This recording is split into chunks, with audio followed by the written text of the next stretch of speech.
வணக்கம் மக்களே. என்னைக்கும் போல இன்னைக்கும் உங்களை சந்தோஷப்படுத்துற மாதிரி, சிந்திக்க வைக்கிற மாதிரி ஏகப்பட்ட விஷயத்தோட வந்திருக்கோம். கச்சேரிய தொடங்கலாமா?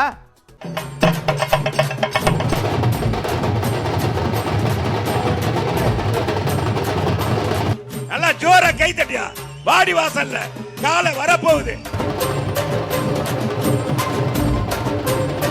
செஞ்ச திட்டம் கண்ணப்படுதா அப்படின்னு பைனாக்குலர் மூலம் பார்த்துக்கிட்டு இருக்கிறேன். இந்த முன்னாடி இருக்கிற மூடி கழட்டினீங்கன்னா தான் மூஞ்சியே தெரியும்.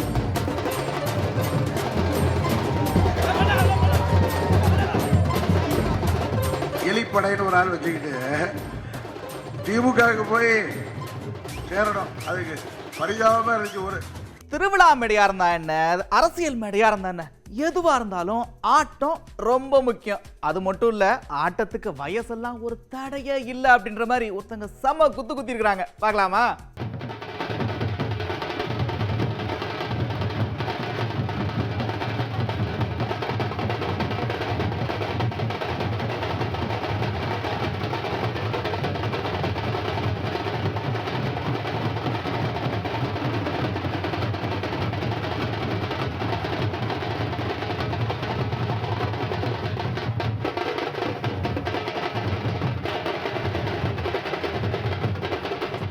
ஆக ஆக ஆக அங்க பாருங்க, வாடி வாசல் இருந்து காலை வந்து தானே பார்த்திருப்பீங்க.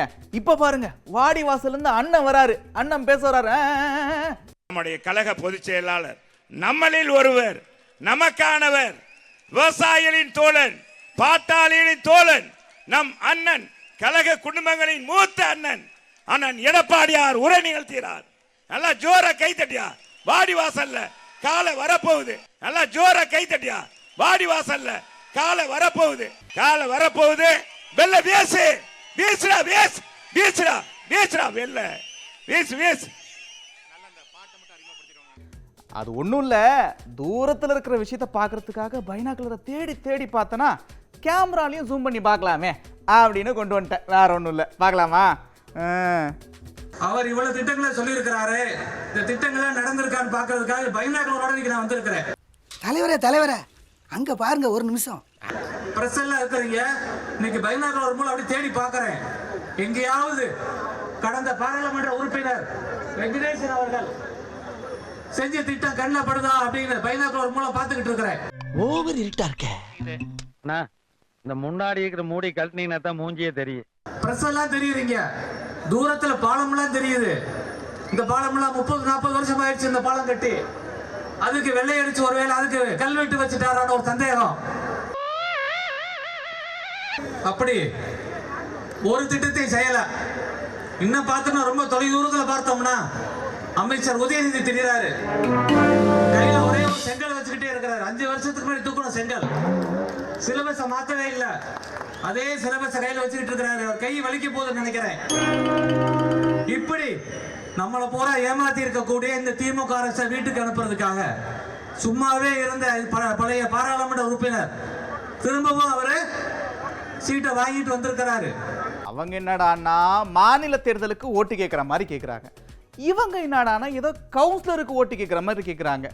முதல்ல ஒன்று இவங்க 2 பேரும் புரிஞ்சுக்கணும். என்னன்னா, நடக்கிற தேர்தல் தேசிய தேர்தல், நாட்டுக்கான தேர்தல். ஐயா, இன்னைக்கு நான் திமுக அதிமுகவுடைய பிரச்சாரத்தை பார்க்கறேன். ஒரு கட்சி திமுக பாத்தீங்கன்னா மாநில தேர்தல் மாதிரி பிரச்சாரம் பண்றாங்க. அதிமுக பாத்தீங்கன்னா கவுன்சிலர் தேர்தல் மாதிரி அவங்க பிரச்சாரம் பண்ணிட்டு இருக்காங்க. 2 பேரும் மறந்து விட்டார்கள். இது நாட்டுக்கான தேர்தல், தேசிய தேர்தல். இந்த நாட்டிலே யார் பிரதமராக வந்து அமர வேண்டும், எப்படிப்பட்ட சக்தி அங்கே இருக்க வேண்டும், இந்த நாட்டினுடைய வளர்ச்சி எப்படி இருக்க வேண்டும். அதாவது பொதுமக்கள், ஸ்ரீபெரும்புதூரில் இருக்கக்கூடிய அன்பு சொந்தங்களை நீங்கள் இதை உணர்ந்து கொள்ள வேண்டும். ஒருத்தர் சம்பந்தமே இல்லாம 1980 பேசினா அதையே பேசுறாங்க. இந்தி, சமஸ்கிருதம், இது அது, வடக்கு தெற்கு. இன்னும் இந்த பிஞ்சு போன செப்பல அவங்க தூக்கி எறியலீங்க. இது திமுக.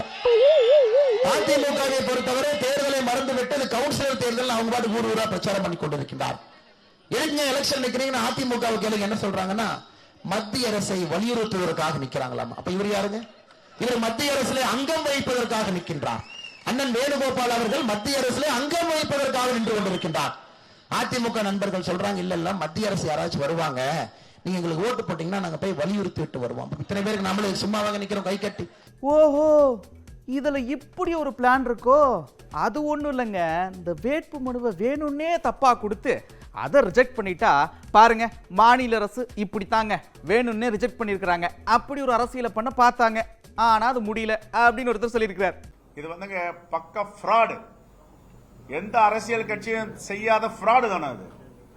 ஒரு சாதாரண சுயேட்சை வேட்பாளர் வேட்புமனு தாக்கல் பண்றார். எந்த ஆதாரமும் கிடையாது, எந்த பலமும் இல்ல, எந்த பின்புலமும் இல்ல. சுயேட்சைன்னு ஒருத்தர் போடுறார், படிக்கிறார். அவரு என்னென்ன தேர்தல் ஆணையம் வழிகாட்டுதல் இருக்குன்னு படிச்சுட்டு அபிடவிட் போடுறார், நோட்டரி பப்ளிக் கிட்ட வாங்குறார். எந்த ஸ்டாம்ப் பேப்பர்ல அடிக்கணும்னு தெரியும். ஜுடிஷியல் ஸ்டாம்ப் பேப்பர்ல அடிச்சு போறாருன்னா என்ன காரணம்னா, இந்த மனு தள்ளுபடி செய்யட்டும். உடனே ஆட்சியாளர்கள் தள்ளுபடி செய்து விட்டார்கள், இந்தியா முழுவதும் எடுத்துட்டு போலாம், ஒரு மாநில தலைவருக்கு இது கெதியா அப்படின்ட்டு. இதுதான் பாஜக, இதுதான் பாசிசம். மக்களை ஏமாற்றும், ஜனநாயகத்தை ஏமாற்றும் பாசிச பாஜகவால் தான் இந்த வேலையை செய்ய முடியும். இது வரைக்கும் இந்திய வரலாற்றில் யாராவது ஒரு மாநில தலைவர் எப்படி நாமினேஷன் ஃபைல் பண்ணுவாங்களா? வேட்புமனு தாக்கல். இதுதான் கிரிமினல் வேலைன்றது, மக்களை ஏமாத்துற கிரிமினல் வேலை. இதை பாஜக மட்டும்தான் செய்ய முடியும். என்ன படிச்சிருக்காரு அவரு? எழுத்தறிவு இல்லாத, படிப்பறிவு இல்லாத பாமரன் போயிட்டு வேட்பாளராக நிற்கிறான். அவனுடைய வேட்புமனு சரியான முறையில் 100% இருக்கு. நீ ஐபிஎஸ் படிச்சன்ற, மெத்த படிச்சவன்ற, தமிழ்நாட்டு மக்கள் புத்திமதி சொல்லி வராரு. அக்காக்களே, தங்கைகளே, பாட்டிக்களே, அம்மாக்களே, அதாவது என்னன்னா, நீங்க காண்டி ஒரு ஜெயிக்க வச்சிட்டீங்கன்னா மாசத்துக்கு 2 தபா இங்க தான் வருவேன், நான் இங்க தான் இருப்பேன், உங்களுக்கு என்னென்ன தேவையோ எல்லாம் செய்வேன் அண்ணன் சொல்லிக்கிறாரு. அக்காக்களே, தங்கைகளே, பாட்டிகளே, அம்மாக்களே, தாய்மார்களே, கழகத்துடைய மூத்த முன்னோடிகளே, முத்தமிழங்க டாக்டர் கலைஞருடைய உயிரினும் மேலான அன்பு உடன்பிறப்புகளே, உங்கள் அத்தனை பேருக்கும் முதற்கன் என்னுடைய வணக்கத்தை தெரிவிச்சுக்கிறேன்.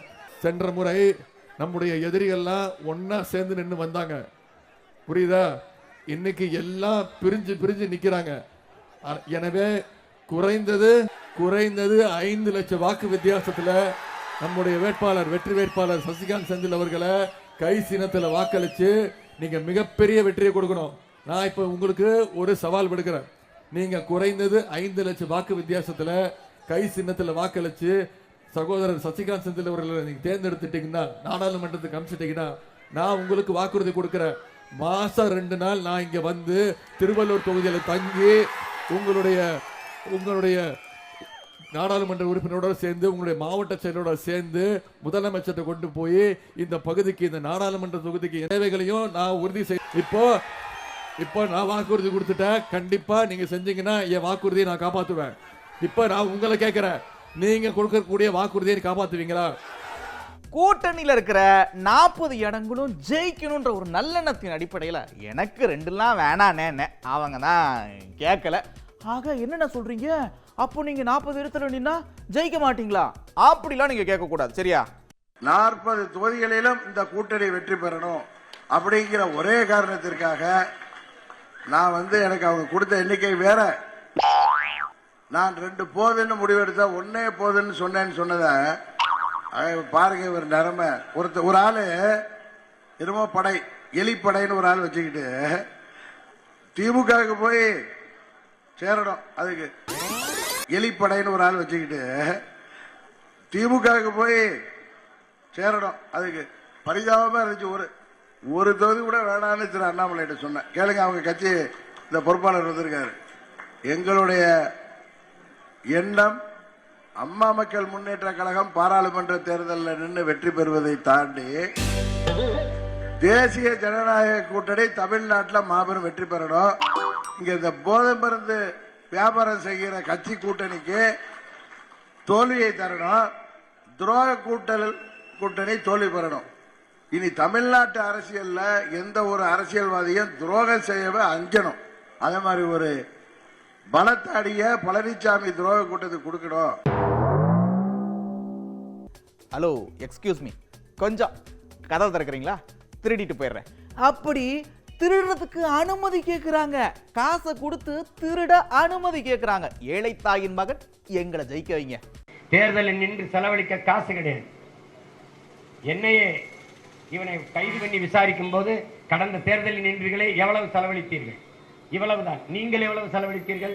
40,000 நான் போட்டேன் என்று. அவ்வளவுதான் எங்கள் காசு. ஆனால் இங்கே ஒரு வேட்பாளர் 100 கோடியை முதலீடு செய்கிறார். 100 கோடியை முதலீடு செய்து உங்களுக்கு சேவை செய்யவா? அவரது 500 கோடியாக சம்பாதித்துக் கொள்ளலாம் என்கிற நம்பிக்கையில் முதலீடு செய்கிறாரா? இல்லை 100 கோடியை உங்களுக்கு செலவழித்து நல்லது செய்வதற்கு அவர் அண்ணல் காந்தியடிகளா? யார் அவர்கள்? இல்ல அரும்பெரும் தலைவர் காமராஜரா? இல்ல கக்கனா? யார் அவர்கள்? எதற்காக அவர்களுக்கு வாக்கு செலுத்த வேண்டும்? ஓட்டுக்கு பணம் கொடுக்கிறவன் திருடிய காசில் லஞ்சம் தருகிறான், திருடுவதற்கு அனுமதி கேட்கிறான் என்பதை நீங்கள் அறியாதவர்களா? அறிவார்ந்த தமிழ் சமூக மக்கள் ஆழ்ந்து சிந்தித்து முடிவெடுக்க வேண்டிய தேர்தல் இது. வழக்கமாக இவர்கள் தான் வெல்வார்கள், கூட்டமாக நிற்கிறவர்கள் எல்லாம் நல்லவர்கள் என்ற கருத்து இருந்தால் கூடி கொலை செய்து விட்டால் நம்புவீர்களா? 10 பேர் சேர்ந்து ஒருத்தரை கொலை செய்தால் அது சரி என்றாகுமா? புத்தன் அதற்குத்தான் போதிக்கிறான். 10 லட்சம் பேர் சேர்ந்து ஒரு பொய்யை உண்மை என்று சொன்னால் அது உண்மையாகி விடாதே என்று. இதனால் உங்கள் பிள்ளைகள் சத்தியத்தின் பக்கம் நிற்கிற சத்தியத்தின் தலைவன் பிரபாகரனின் ரத்தவழி பிள்ளைகள். நாங்கள் இந்த மண்ணை மக்களை உயிருக்கு மேலாக நேசித்து நிற்கிற பிள்ளைகள். எங்களுக்கு இந்த ஒளிவாங்கி சின்னத்திலே, மைக்கு சின்னத்திலே ஏப்ரல் 19 அன்று நடக்க இருக்கிற வாக்குப்பதிவிலே வாக்கு தந்து எளிய பிள்ளைகள் எங்களை வெற்றி பெற செய்யுங்கள். செய்வீர்களா? நீங்கள் செய்வீர்களா? எங்கேயோ கேட்ட மாதிரி இருக்கும். எங்க கேட்டீங்கன்னு உங்களுக்கு ஞாபகமும் வந்திருக்கும். இது அப்படியே கொஞ்சம் மாடுலேட் பண்ணி வேற மாதிரி ஒரு குரல். வேட்பாளர் திரு ராமச்சந்திரன் அவர்களுக்கு வெற்றி சின்னமாம் இரட்டை இலை சின்னத்திலே அமோகமான வெற்றியை கொடுத்து தேசிய முற்போக்கு திராவிட கழகத்தினுடைய கேப்டனுடைய சின்னமாம் முரசும் இணைந்து மாபெரும் ஒரு வெற்றி கனியை நிச்சயமாக ஜி ராமச்சந்திரன் அவர்கள் கோவை பாராளுமன்ற தொகுதியிலே வெற்றி பெற்றார் என்கின்ற வெற்றி செய்தியை தர வேண்டும். இவருடைய குரல் டெல்லியிலே போய் நிச்சயமாக ஒலிக்க வேண்டும். அதற்கு நமது தொகுதி மக்கள் மாபெரும் ஒரு வெற்றியை தந்து ஒரு சரித்திர வரலாற்றை இந்த தேர்தலிலே தர வேண்டும் என்பதை இந்த நேரத்தில் உங்க எல்லாருமே பார்த்து நான் கேட்டுக்கிறேன். மத்தியிலே ஆளும் கட்சியும் தமிழ்நாட்டில் ஆளும் கட்சியும் மக்களுக்கு எந்த வாக்குறுதிகளையும் நிறைவேற்றவில்லை, எந்தவித திட்டங்களையும் செய்யவில்லை என்பது இன்னைக்கு மக்களுடைய குமுறலாக இருக்கிறது. இந்த அளவு சட்டம் ஒழுங்கு ஒரு பெரிய சீர்கேடாகவும் கஞ்சா புழக்கம் அதிகமாகவும், அது மட்டும் இல்லாமல் எந்த பகுதியில போய் பார்த்தாலும் டாஸ்மாக் கடைகளின் தலைவிரித்து ஆடுவதும், படித்த படிக்காத இளைஞர்களுக்கு யாருக்கும் வேலை வாய்ப்பு இல்லாத ஒரு நிலையும் இருப்பதால் இன்னைக்கு தமிழ்நாடே தலைகுனிவாக இருக்கின்ற ஒரு நிலையை நாம பார்க்க முடிகிறது. வேட்பாளரை வெற்றி பெற செய்வீர்களா? இரட்டை இலைக்கு வாய்ப்பு தருவீர்களா? அவருடைய குரல் டெல்லியிலே ஒலிக்க செய்வீர்களா? மாபெரும் வெற்றியை தர வேண்டும். ஏன்னா அவருடைய வெற்றி ஒட்டுமொத்தமாக இந்த கூட்டணியினுடைய வெற்றி, கோவை மக்களின் வெற்றி என்பதை உறுதி செய்யக்கூடிய அளவு இந்த வெற்றியை நீங்கள் தர வேண்டும் என்று கேட்டுக்கொண்டு, இப்ப கூட்டணியிலிருந்து வெளியில வந்ததுக்கு அப்புறம் இவங்களை அங்கங்க விமர்சிக்கிறத பார்த்திருப்பீங்க. அண்ணன் என்ன சொல்றாருன்னா, எங்களுக்கு அது தர்மம் கிடையாதுங்க, கூட்டணியிலிருந்து வெளியில வந்த உடனே எப்படிங்க அப்படி பேச முடியும் அப்படின்னு கேட்கிறாரு. மாநில அரசாங்கத்தை விமர்சனம் செய்யக்கூடிய அளவிற்கு மத்திய அரசாங்கத்தை பற்றி எடப்பாடி பழனிசாமி சார் அவ்வளவு பேச மாட்டேங்க. அதாவது ஒன்னு புரிஞ்சுக்கணும், ஒரு கூட்டணியில கடைசி வரைக்கும் இருக்கிறோம், கடைசியில் வந்துடும். வெளியில் வந்த பிறகு என்னத்து பேசுவீங்க? ஏங்க திமுக மாதிரி நாங்கள் இல்லைங்க. அண்ணா திமுகங்கிறது கூட்டணி தர்மத்தை கடைபிடிக்கிற கட்சி. நாங்கள் வெளியில் வந்த பிறகு நீ தவறு செஞ்ச உடனடியாக கேட்போம். கூட்டணிங்கிறது 2 பேரும் சரி சமமா போட்டிடுறப்ப எங்க கூட்டணியில் தேசிய முற்போக்கு திராவிட கழகம் இருக்குது, நாங்கள் 2 பேர் இருந்துகிட்டு இருக்கிறோம். நாங்கள் அதிலிருந்து வெளியில் வந்துடுறோம், அப்புறம் தான் பேச வேணும். அதுக்கு முந்தி பேசுனா அதுதான் தவறு. கூட்டணிக்குள்ள இருந்துகிட்டே உள்ளடி வேலை செய்யறாங்கன்னு அர்த்தம். அது திமுக கை வந்த கலை. அண்ணா திமுக அப்படி அல்ல. எங்களை நம்பி கூட்டணி சேர்கின்றவர்கள் யாராக இருந்தாலும் கடைசி வரைக்கும் நாங்கள் விசுவாசமா இருப்போம். அதிலிருந்து பிரிஞ்சு வந்த பிறகு நாங்கள் தமிழ்நாட்டு மக்களுக்கு பாதிப்பு அடையக்கூடிய திட்டங்கள் எது வந்தாலும் கடுமையா எதிர்ப்போம், முறியடிப்போம். 1 19 20 30. அதாவது பாலுக்குட்டியே காசு இல்ல பாவம், அவர் எங்க போய் காசு கொடுப்பாரு? காசு இருந்தா அவரும் கொடுத்திருப்பாரு. பணம் பாதாளம் வரைக்கும் பாயும் என்று சொல்லுவார்கள். எதற்காக பாயும் பணம் பாதாளம் வரைக்கும்? நல்ல கொள்கைகளை குழி தோண்டி புதைக்க பாயும். உங்களுக்கு தர்மம் வெல்ல வேண்டுமா? அல்லது சாராயம் வளர வேண்டும். ஒரு ஆண்டுக்கு தமிழ்நாட்டிலே 2 லட்சம் பேர் சாராயத்தை குடித்து விட்டு சாகிறார்கள். 2 லட்சம் பேர். இது நடக்கக்கூடாது, இப்படி ஒருவரும் ஒரு உயிர் போகக்கூடாது என்று சொல்லக்கூடியவர் பாலு. நீங்கள் எதை விரும்புகிறீர்கள் சொல்லுங்கள். 60 என்னங்க 60 வாங்குவாங்க, 90 வாங்கலாம், 100 கூட வாங்கலாம். எப்படி வாங்கலாம்? எல்லாம் கனவுல. அப்படி படுத்து தூங்கினா கனவுல வாங்கலாம். மணிப்பூரிலே இருக்கக்கூடிய மக்களுடைய கனவு என்ன? என்னுடைய பிள்ளைகளை நான் உயிரோடு பாதுகாக்க வேண்டும்.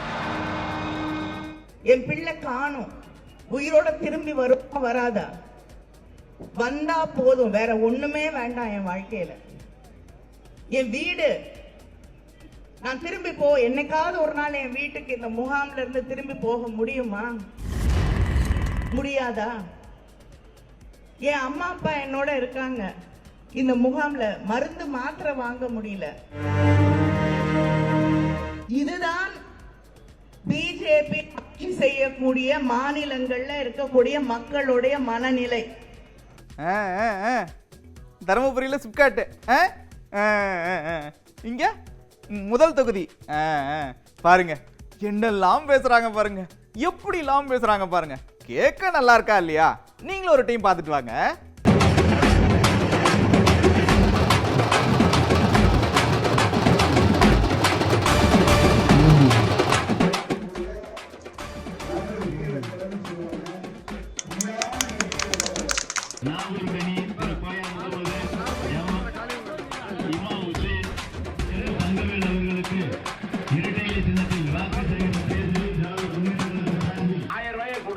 மாசம் 3000 ரூபாய் உங்ககிட்ட இருந்து குடிக்கிறான்.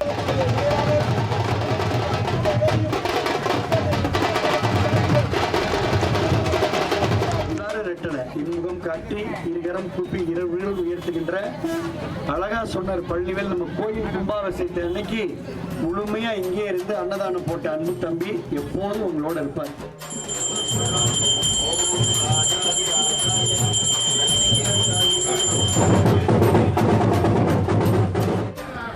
400 இடங்களுக்கு மேல தேசிய ஜனநாயக கூட்டணி ஆட்சி.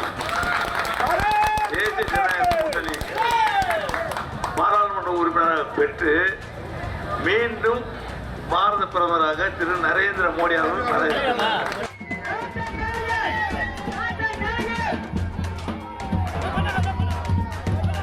மத்தியில ஆட்சி மாற்றம் வரும். பிஜேபி ஆட்சிக்கு வராது. மோடி அடுத்த பிரதமரா வரமாட்டாரு. அண்ணன் தளபதி சொல்றவர் தான் அடுத்த பிரதமர். அடுத்த பிரதமர் நம்மளுக்கு வந்தாச்சா தளபதி சொன்னது மாதிரி எல்லாம் கிடைக்கும். தண்ணீர் கொண்டு வரணும், அதுதான் என்னுடைய முதன்மையான குறிக்கோள். அதே போல வேலை வாய்ப்பை கொண்டு வரணும்.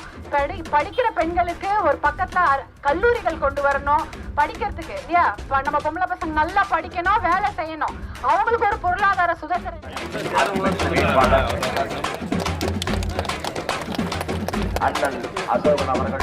அவர்கள் கொண்டு வந்த நலத்திட்டங்கள் அனைத்தும் நிறுத்தப்பட்டது.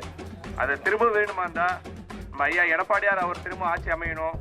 அப்பதான் நம்மளுக்கு திரும்ப எல்லா நலத்திட்டங்களும் நமக்கு அமையும். இந்த நாட்டிலேயே என் கையில வர முதல் நாடாளுமன்ற தொகுதி எப்படி செஞ்சு காமிக்கணும்னு சொல்லி நான் வந்து செஞ்சு காமிக்க, எப்படி முன்னேற்றி காமிக்கணும்னு சொல்லி நான் பண்ணல. நான் வீரப்பனுக்கு பொண்ணே கிடையாது. அடிக்கிற வெயில்ல இந்த வெள்ளை சட்டையை போட்டுக்கிட்டு கச கச கசன்னு, இதுல வேற ஒரு பக்கம் மாலை, ஒரு பக்கம் துண்டு. போங்கப்பா, தூக்கம் வருது. தூக்கம் முக்கியம்.